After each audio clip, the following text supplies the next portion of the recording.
Well, I speak as a 26-year-old woman, and my problem is that no matter what, Christine O'Donnell is making a mockery of running for public office. She has no real history, no real success in any kind of business. And what that sends to my generation is one day you can just wake up and run for Senate, no matter how lack of experience you have. And it scares me for a lot of reasons. And I just know in my group of friends, it just turns people off because she's seen as a nut job.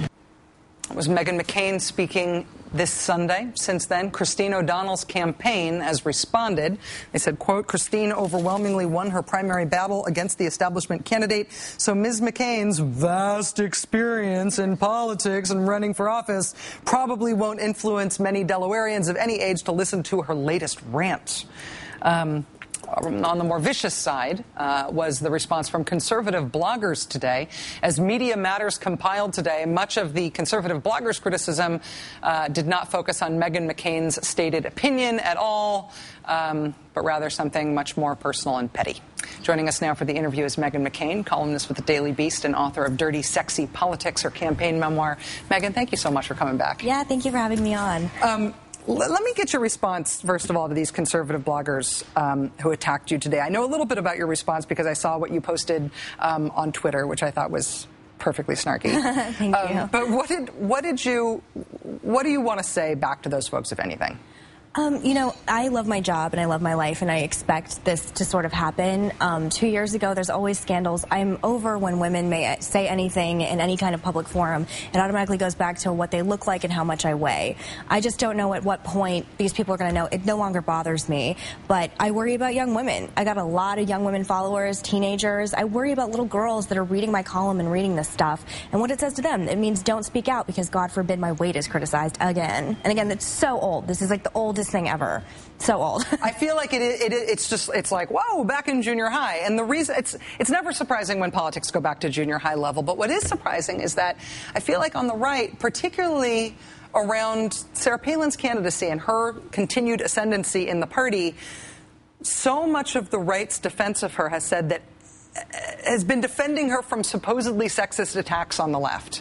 And then to have this sort of brutal, like pure sexist assault on you, whenever you say anything that's critical of conservatives, I find it hard to understand I find it hard to find any coherence there. I see the irony as well that you cannot say sexist comments about Sarah Palin and Christine O'Donnell, but me, it's free game all day, every day. I don't think it's just right-wing bloggers. I think it's left-wing bloggers. I think it's men. I really think it's a lot of men on the internet with not a lot of time, and they're sitting around talking about my body, and it's really pathetic. But again, if I couldn't handle this, I wouldn't do it, and it's been happening to me literally since junior high, so I don't care anymore. Do you get defense or people standing up for you in a way that surprises you or makes you happy? Or do you feel like you're on your own? Yeah, I mean, coming on this show, I mean, I know a lot of people continue to say that they like me coming on this show, and right-wing people are like, of course you would go on her show, but I appreciate that you're letting me talk, so it's nice. Well, I'm sorry that has to be a positive thing and not the baseline. Let me ask you about the comments about Christine O'Donnell that started this. And again, I did not wake up in the morning being like, I'm going to start a big fight with Christine O'Donnell today. I had just done a lot of research before I went on this very prestigious Sunday news show, and I got more and more scared the more research I did. Why does she scare you?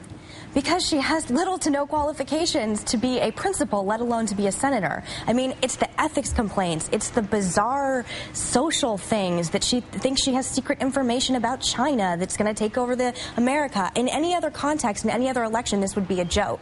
And originally, people like Karl Rove were against her, but all of a sudden, everybody is just rescinding and now supporting her. And the difference between me and everybody else is I am saying what everybody backstage is saying. And I have the balls to come on television, and I sit and I take the heat and I take everything that comes because I do not lie. And this is how I feel about this woman. Why isn't anybody else able to do it? Because they're going to lose their funding, they're going to lose their jobs. One of the things that I have admired about the conservative movement over time, even from before I was born, is that there has been an effort to try to sort of defend the honor of the movement sometimes. There's been adults in the movement who said, you know what, if we are going to all be identified as conservatives, I'm not okay with what you are saying about that. And there's been sort of an internal, not policing, but at least some standards within the movement about what counts as who gets to be a spokesperson for the party and who actually ought to be exiled. Yeah. I don't see that happening anymore. There's a purity test you have to take, that was put out by the RNC. I don't know anymore. I know that I'm comfortable with who I am as a person and what I speak about politically. There are a lot of people, whether these people like it or not, I do have a following with young people. Yeah. It doesn't mean anything, it could mean nothing to them, but I am not going to stop speaking out just because a whole bunch of people are going to bully me around. Let me ask you just one last question on the O'Donnell issue, and that is that after her last debate with Chris Coons, it emerged that she had been prepped for the debate by the same people who prepped Governor Palin when she was in her vice presidential debate on your dad's campaign. I did not know that. Yeah.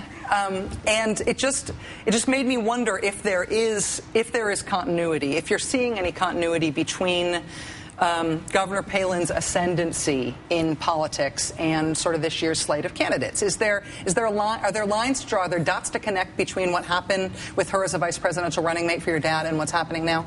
I think there are other women in Republican politics like Meg Whitman and Carly Fiorina that don't follow this model, but I think what you're seeing are copycats in a very weird, bizarre way. I wrote about it in my last column, and the media is just obsessed with them. And I understand why. It gets a lot of play, and the echo chamber starts going. Why? I don't know, but time will tell. I'm really interested to see what happens in 2 weeks. Yeah, me too. I know you have a cold. Do you mind sticking around for a second segment?